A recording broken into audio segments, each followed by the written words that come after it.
truth is a funny thing.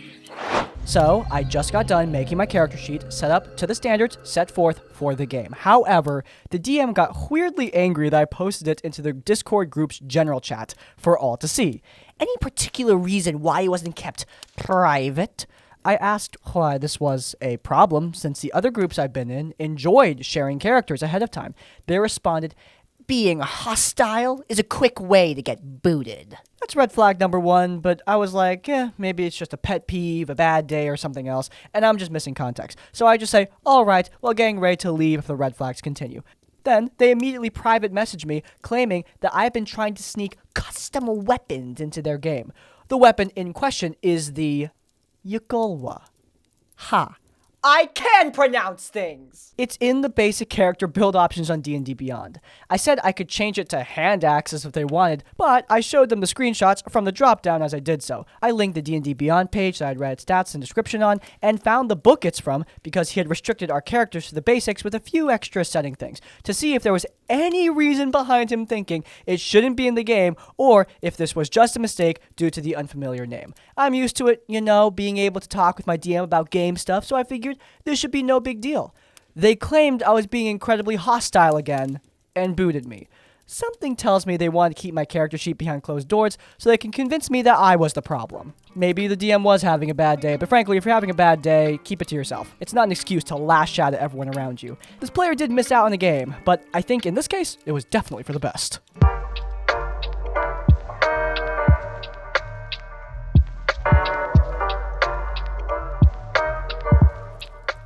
This is a throwaway because we met through Reddit.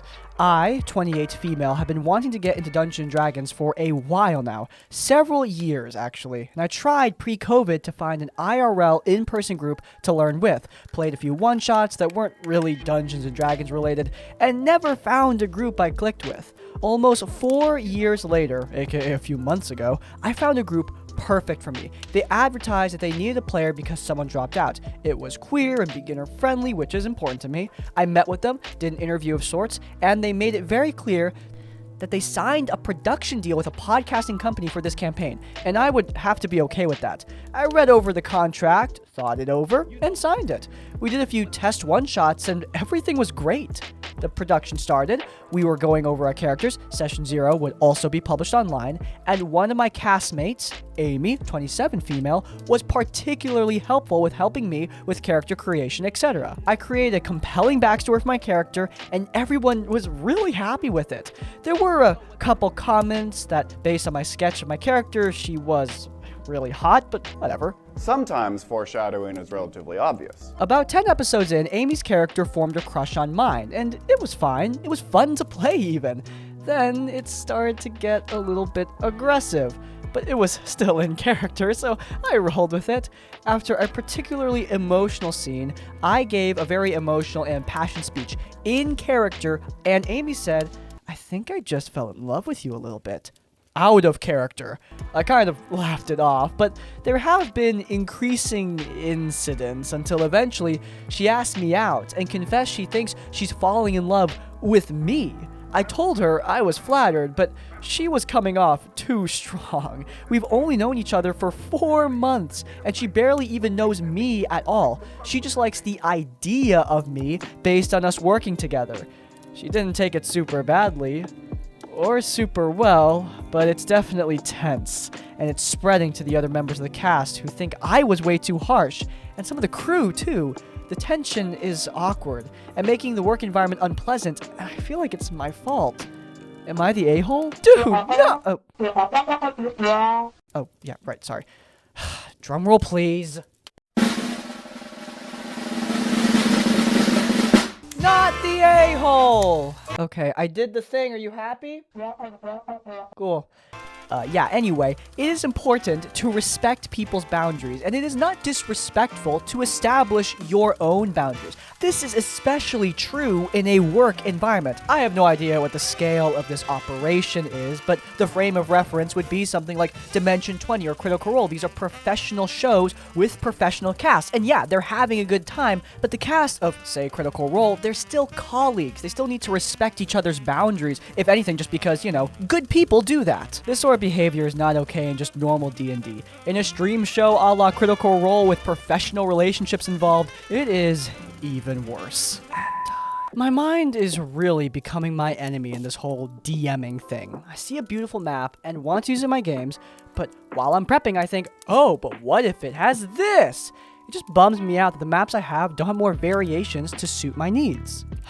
Thank God for CzePeku. This video is sponsored by CzePeku. With their beautiful maps at affordable prices, these guys are some of the best cartographers on the entire market. When you subscribe to CzePeku, you can start at the $1 tier, getting access to the base variant of every map they release. But on top of that, you get the base variant for every map they will release. And man, this month has some incredible ones. From this Monster Hunter restaurant with its gorgeous aesthetic and multiple floors and rooms making for a unique and fun dungeon for your players, to this archaeological dig showcasing the skeleton of a fallen dragon. These maps are beautiful as is, but pledging at the $5 tier will get you access to every variation. Turn this beautiful restaurant into a decrepit ruin for your players to explore, or turn this archaeological dig into a winter battlefield. These diverse and unique variants add reusability into the maps and give you so many more options. On top of that, they don't just exist for these maps, they exist for every map CzePeku has released and every map they will release. If you guys are interested, you could head down into the description down below or head to the pinned comment where you can subscribe to the CzePeku Patreon to get all of their incredible maps starting at just the $1 tier. As always, supporting our sponsors does support us. Thank you so much CzePeku for sponsoring this segment of today's video. And without further ado, I'm going to turn back into an animated rat so we can get back to the video. The first time I ever played any tabletop role-playing game was joining a group of existing friends for Pathfinder in high school. I was a squishy changeling, and as such, took a lot of damage very often. I won't lie, at that age, I had a lot of problems with emotional control and expression, so when I got frustrated by this, it showed. Well, I played maybe 5 sessions with this group before I just stopped getting invited altogether. Complete radio silence on the topic. We were still friends outside Pathfinder, but none of us really brought it up in school. That is until one day in class, a couple months later. I heard someone in the group ask another mutual friend if they were joining for game night again, which was odd to me because they weren't at any of the 5 sessions I had been to. I didn't say anything at that moment, but later took the new recruit aside to ask how long they had been going, which had been about 3 weeks at that point. Realizing that meant there had been at least 3 sessions I had no knowledge of, I asked if anyone had mentioned why I wasn't getting invited back anymore. Her response was quite contemplative, paused before saying, "They think you're annoying." Ouch, but yeah, fine. That was my first time playing a tabletop role-playing game, and I was frustrated by every game, so I understand that view. I didn't make it a thing because, again, we were all actually friends before and after that. A year or so after graduation, we met up at the mall to catch up and were having a blast. One of the shops we went to was a nerd paradise of music, toys, games, fan merch in the form of t-shirts and plushies. Pretty much, you name it, they had it. Well, these friends stopped to look at miniatures, talking about which ones they'd like to use for their games. I was, no other word for it really, I was passive-aggressive, and said, "I'd like to find a group to try TTRPGs with again, but I won't make you take me back, cause I know I was annoying." Well, that annoying did get corrected by one of the group members by saying, "It wasn't that you were annoying, dude. It's that you yelled." And yeah, again, fair. Again, I have issues with emotion regulation. I thanked them for the clarification, thinking at least that's more specific and something I can work with. But volume was not my only problem, which I quickly learned after my next TTRPG experience. Years later, at least 3, maybe 4, I got invited by a longtime childhood friend to join a new game with them, a mutual friend of ours. One of their co-workers, and that co-worker's son, who was about 10, playing with 3 other 20-year-olds. Okay, so I'm gonna take my sword and... Hey DM, look, the vibe of the group is just a little bit off today. Oh, yeah, what's up? Well, you brought your 10-year-old. It's just very different. I mean, is there literally nothing else he could be doing right now? Look, he's really excited and enthusiastic for this game. I mean, he's never played before, and, you know, we're all way out of his age range, but, you know, it's gonna be fun. You brought him because a babysitter's expensive, didn't you? Look, money's really tight right now. This game was a brand new creation by my friend's coworker that we had worked on for years. It was meant to be like if you combine D&D, Vampire the Masquerade, and World of Warcraft into one crazy time. Based on the description and the fact this creator had DM'd lots of TTRPGs for years, I was pumped. Now, one last time for the back row. Emotional control was not my strong suit. I was pumped, which means my visible excitement and brain spiny mess created so many questions about the characters and what made it different and anything I needed to know as a player. Now, asking the DM questions is generally not a bad thing, but I may have asked too many questions, and he was hard to get a hold of because he worked 2 jobs. So by the time we found a day to get all of us together, he was worried he'd keep us waiting too long and wanted to jump right in with no session 0. I still had loads of unanswered questions though, and I think my first strike was taking about an hour and a half of our 4-hour session 1 to turn it into a session 0 and address my quandaries. I know I annoyed people with that, but once it was done and got started, we did have a blast for about 3 sessions. Within those sessions, I stepped on toes without really meaning to at first, and I don't really think I did a good enough job dialing it back once I realized.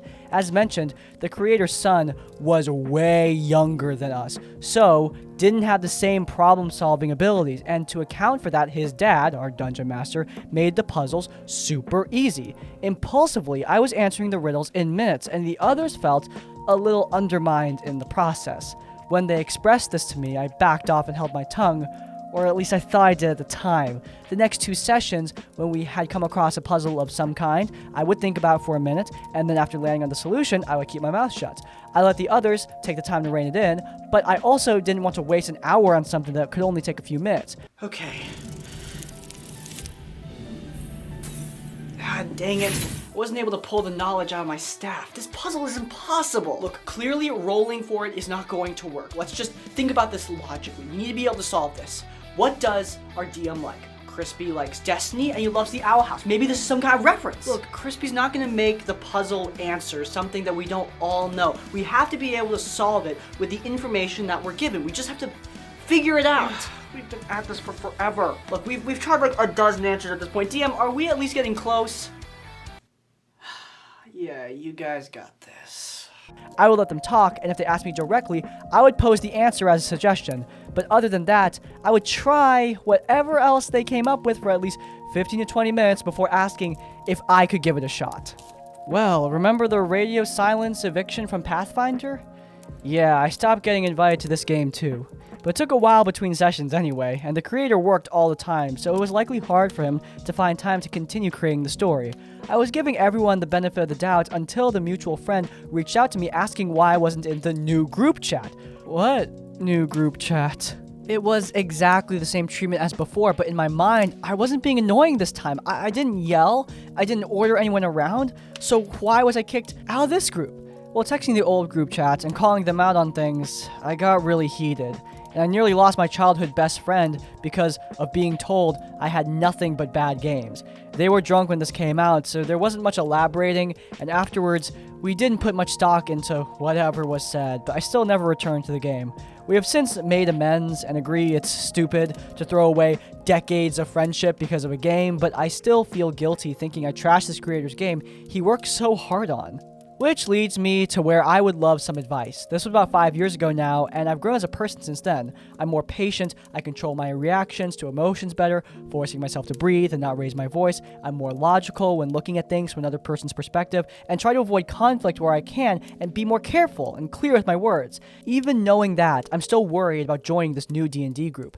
I became fast friends with a coworker at my last job, and she's since introduced me to her D&D group. All of them are awesome people and get along great, and they only have positive things to say about their dungeon master and how their games get run. The DM is in the process of organizing a piratey homebrew for us and is loving the creativity I want to bring to my WAR Genasi. He's supportive. If I send the questions, he answers timely and with clear wording so there's no confusion. He has also promised there will definitely be a session 0 since I'm not the only one who is still pretty new to TTRPGs. My fear is that my free-spirited, chaotic good character who I described as friendly but a handful, which did get an enthusiastic response from the group, will still end up being too much of a handful and get me kicked out again. Any suggestions for how to play a character like that in a likable way so I have to relive being that guy for a third time? I want to say this at the top, the character that you make doesn't affect whether or not you act like that guy. Whether or not you act like that guy affects the character that you make. This is a great view into what being that guy is going to look like for the vast majority of people. It's not going to be some horrible, awful event that you cause. It's usually just going to be small things like yelling when you probably shouldn't be, or being a little bit too forward with puzzle solving. These are small behaviors, but they stack up into something that you need to worry about. However, with these small behaviors, it should be simple to tell the person about your problems with them. The method of the silent kick and forget is something that I would bring in only with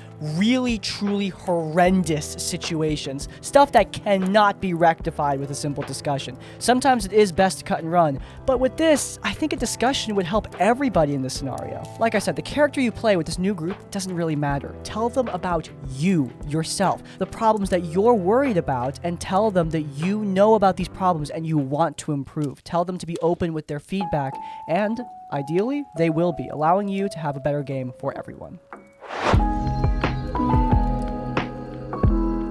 To start off, I'm not a monster. I felt bad. She, who we will call Paladin, got upset over this encounter, but I couldn't stretch my empathy far enough to care that much. This is an old story that I just remembered today.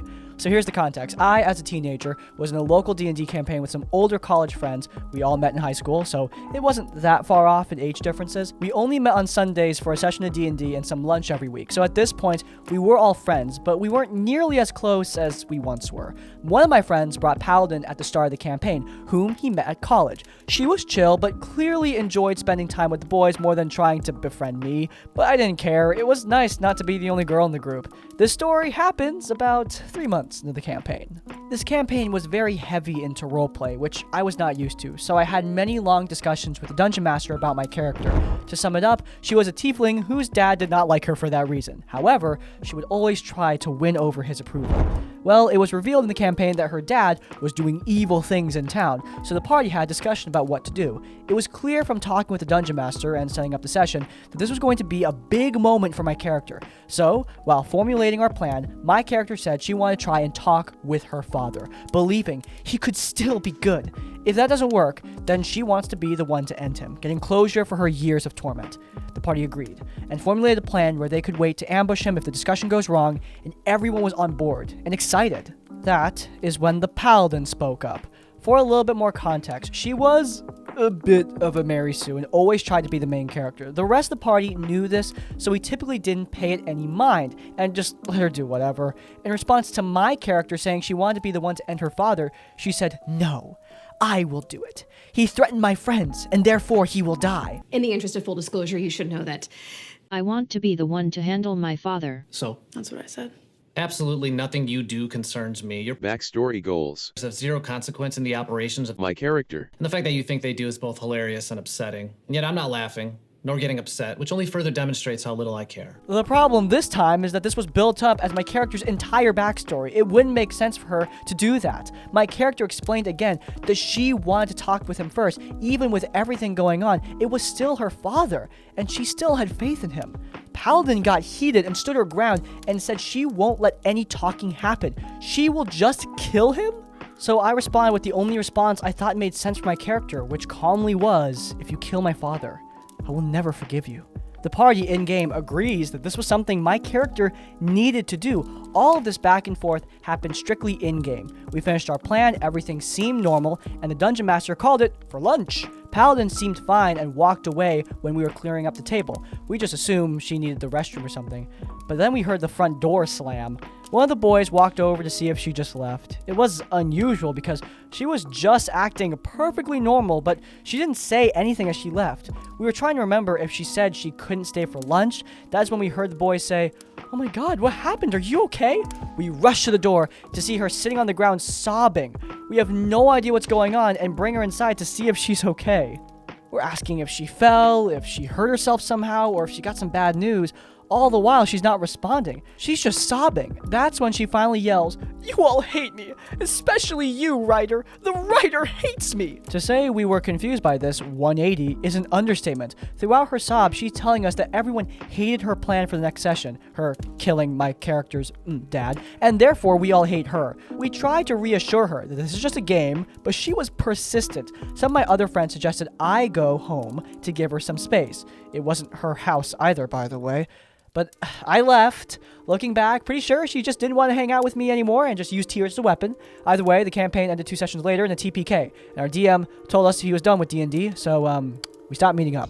This is interesting because last week we covered a story where somebody had an unfortunate anxiety attack during D&D. To some, this behavior might be reflective of that, but there are some key major differences. Number one, the person in that story made the DM and the group aware of her issues with anxiety. And number two, one of the group members just completely ignored that and triggered an attack anyway. Look, sometimes I have irrational reactions to really stupid things like this girl in the story. However, if I'm in that kind of mood, I don't play D&D, and if I do, I make everyone clear of what's going on. It doesn't help that the reason this girl is throwing a tantrum is because she's not getting her way when it comes to controlling someone else's story. Though D&D is collaborative, sometimes characters get their own specified little arcs or resolutions. Critical Role does a great job of this. Baldur's Gate does a great job with this. But the reason those work is because those characters get to, play out their resolutions. Here we have a person who likes being the main character, trying to steal away the spotlight, and using tears as a weapon when she doesn't get her way. That isn't an anxiety attack. That seems like manipulation.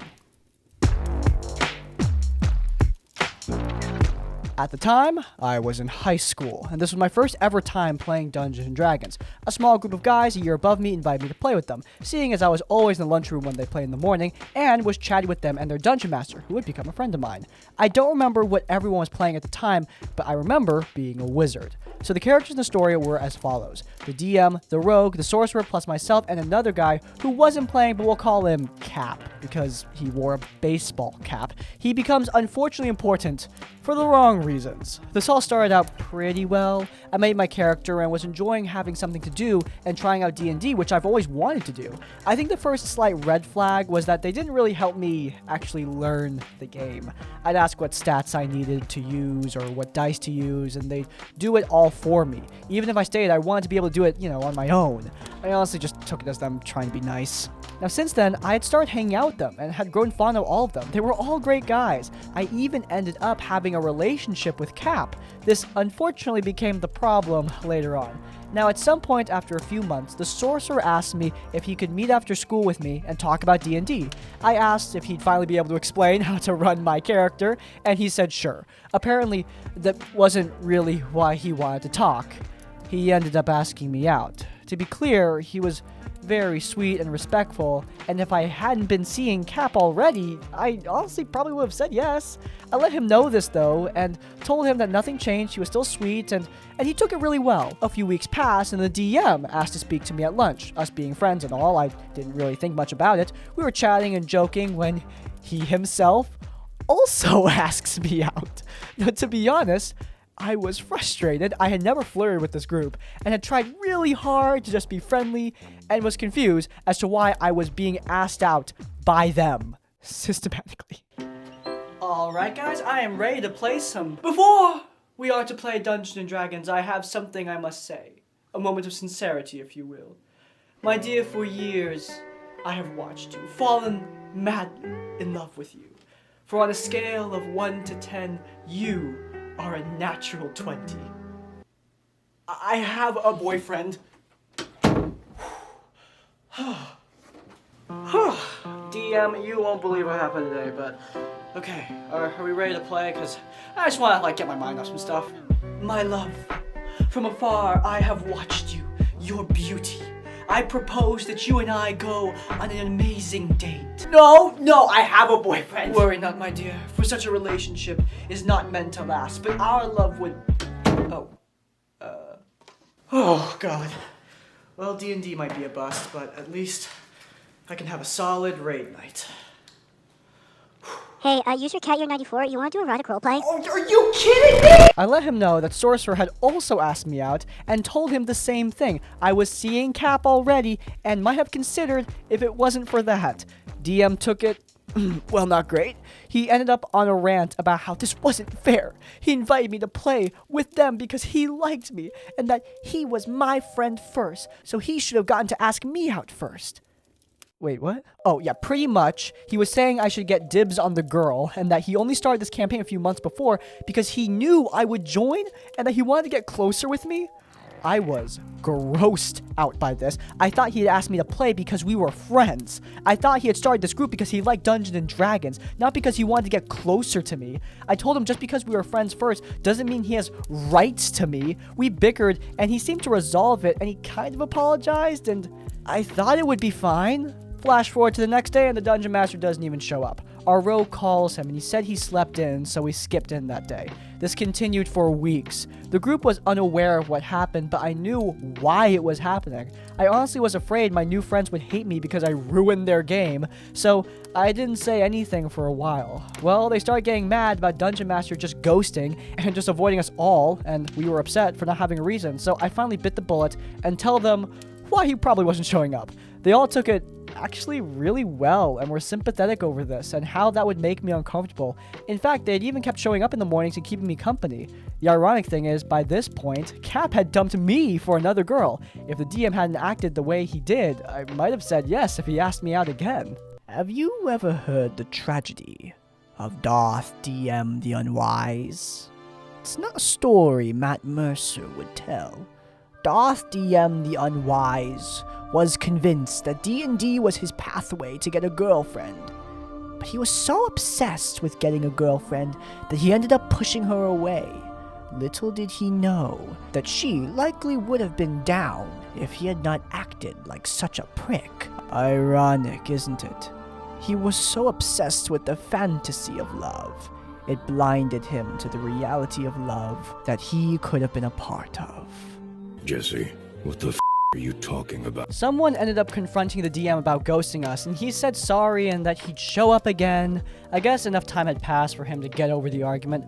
We started playing again, kind of. While we were on break, apparently, the DM started a whole new group for D&D, without the group that had become friends with me. I felt bad again because I thought if they hadn't stuck around with me, they could have been playing this whole time, but we did start somewhat playing again, just not as consistently. Well, like I said, they were all a year older and were about to graduate, so the DM rented out the school theater for a spare class so we could have an epic end to the game, as most of the group would be leaving. He was planning on running both stories in the same block, just split in half because we weren't sure we could rent the room again. So DM and his other group come to the theater first and said he'd come get us when it was our turn to play. We all sat around chatting and time passed. In fact, so much time passed that we never got to play. The DM focused his whole session of energy on this other group and never once talked to us. We all missed out on the epic theater gameplay time that was meant for us to catch up on schoolwork before the year ended. When the bell rang and they came out, the rest of the group glared at him and stormed off. I told him how unfair that was to ask us to take that block to just ignore us, and he was really blasé about it. We never got to have our epic ending. In fact, we just didn't get to play at all again after that. Unfortunately, the group fell apart, and they all graduated. I did get to join a new group later that ended up being run by my boyfriend, and even tried DMing myself, so all went well for my love of D&D, but I was still sad about how my first time went. I will say, the DM did message me years later and gave me a real apology, so that was nice. I mean, that went a heck of a lot better than when my first problem player messaged me years later, but that's a whole other thing. Look, this whole situation is very high school. We have seen plenty of horror stories on this channel. Many of them come from people who are adults, but it's a lot more understandable when the horror comes out of high school. Does that completely excuse the behavior? Absolutely not. When you're in high school, you're still a conscious being who could make moral decisions, but I get it a lot more when it's a high school story. The DM's reaction to rejection is definitely not a good one. You should respect somebody's wishes and, like we said in the first story, respect established boundaries. This person said, I have a boyfriend, please drop this, and instead of just dropping it, which they probably should have done before they even asked in the first place, the DM decided to throw a whole tantrum about it and abandoned the entire group in the process. If the DM really can't play with his lost love, okay, fine, whatever, but I mean, inviting the group out, taking that time out of their schedule, and then ditching them for another group? Oof, that's too far. But hey, I mean, at least it seems he matured. That's good. All right, and that's a wrap on today's episode of RPG Horror Stories. If you guys enjoyed, then please do leave a like. If you want to see more of our content, then you can check out our Shadow over Carconos actual play D&D podcast. The full adventure is linked in the cards. And while you're there, subscribe to Crispy's Tavern to get more of our content as it comes out. And finally, if you want to leave your own stories or thoughts, go down in the comments down below. If you can't think of a comment, leave the comment worse in the workplace to let me know you made it to the end of the video. Hey, by the way, if you have your own horror stories, you can send them directly to us. There's an email in the description. Send your stories our way for a chance to be featured in one of these videos. But hey, even if you don't have any stories, in essence, like, comment, subscribe. I will see you all next time. Farewell. Alright guys, I am